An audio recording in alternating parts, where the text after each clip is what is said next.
NFL owners meetings are coming to a close, and I'm joined by the NFL Network's Ian Rapoport. And busy man, all the time. What did you make of the free agency period after following so many of the Vikings moves?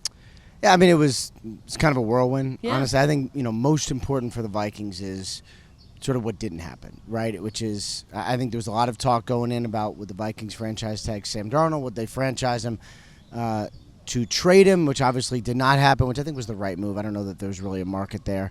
And then would they bring him back on a lesser deal? He left for big money in Seattle, which to me was probably the right outcome. And, I think I talked to Kevin O'Connell a bunch about this week. Sam deserved it. Yeah. He deserved it. I think for the Vikings, it's a totally fine outcome. They believe their quarterback of the future. Having Sam Darnold come in, be successful, earn the money, I think was a very cool thing. And then, watching, Daniel Jones leave for a place where he can really compete as a starting quarterback, probably better for Daniel as well, which, leaves the Vikings in a place where they probably should be anyway, which is behind J.J. McCarthy, believing in J.J. McCarthy. Now he's got to go play. And I think, having a sort of truncated rookie year makes it, I'd say, a little more up in the air you would like, but he is incredibly talented. I know inside this organization they believe very strongly in him. So with all of the things that happened, I think the Vikings kind of ended up in a pretty good place. Yeah, you mentioned the quarterback position, and there's J.J. McCarthy and Brett Rippon are the two names in the room currently. And they are planning on adding to that room. Where do you see the direction, or what could you see the direction of them going into? Well, I mean, obviously the draft is coming. There's still quarterbacks out there in free agency, still backup quarterbacks or in free agency or on teams. Quarterbacks who could be traded. We always see a slew, it seems, of backup quarterback trades, just as kind of the pieces fit around the chessboard. But the draft is coming up.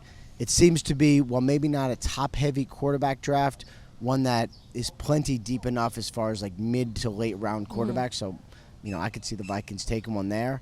Could also add a veteran, whoever it might be, behind J.J. McCarthy to come in and just kind of give a little extra voice in the quarterback room. I know it feels like free agency is over, but it really isn't. It really continues. Yeah. So we'll see what they do.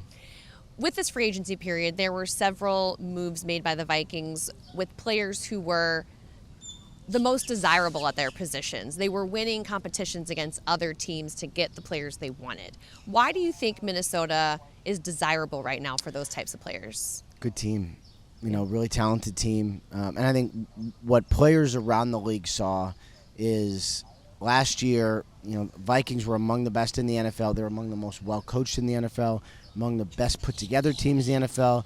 You have a really good coaching staff full of not just good coaches, but good people, really good personnel staff, again, filled with good people. I mean, these sorts of things really resonate. Players talk. Yeah. Players all know. They know how players get treated. They know how they don't get treated.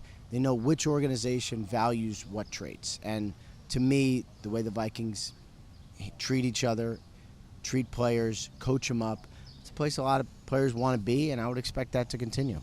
What move did they make, whether it's a re-signing or someone that they're bringing as a new free agent, that they made in the last 3 weeks that impressed you the most?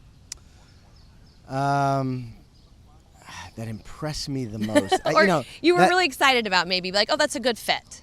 Yeah, I mean, I don't know that there was one where I sort of was like, Will Fries and Ryan Kelly, I think were, I don't think anybody gets excited about veteran offensive linemen. I just think it'll help the team a lot. Sure. And I think, if healthy, I think Ryan Kelly specifically is sort of the nerve center for an offensive line. And he's been through it. He is a veteran. He is battle tested. We talked about the, veteran voices in the quarterback room. Having a veteran center who's Pro Bowl caliber, I think can really help. And I think is going to benefit J.J. McCarthy and the entire offense. Do you see a need on the Vikings that you think they would be addressing before the draft?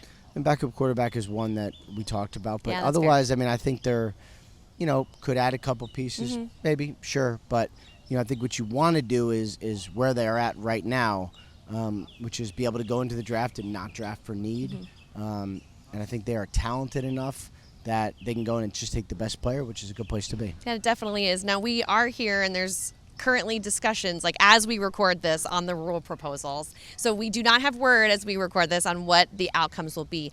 What proposal intrigues you the most? The tush push probably Yeah. intrigues me the most. I think it's gotten a lot of arguments on both sides. A lot of coaches and general managers and owners coming out for it or against it very, very strongly.